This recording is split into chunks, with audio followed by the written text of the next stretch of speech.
আসসালামু আলাইকুম। সবাইকে শুভেচ্ছা। আশা করি সবাই ভালো আছেন। আমরা বাংলাদেশে ব্যাংকিং সেক্টরের বিভিন্ন ডিপার্টমেন্ট নিয়ে কথা বলছি।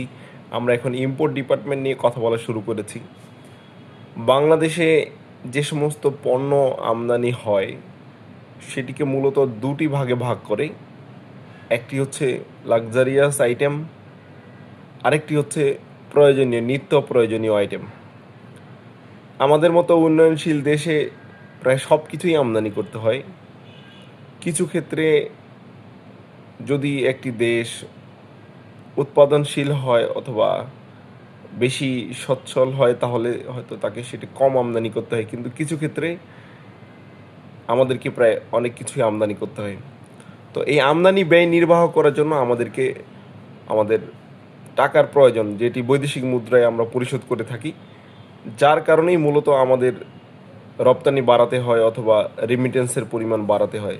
তাহলে আমরা এই রপ্তানির আয় থেকে বা রেমিটেন্সের আয় থেকে এই আমদানি ব্যয় নির্বাহ করতে পারি।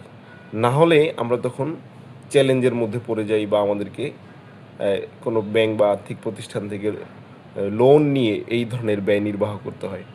তো দিন শেষে আমদানি আমাদের দেশের জন্য একটি চ্যালেঞ্জ।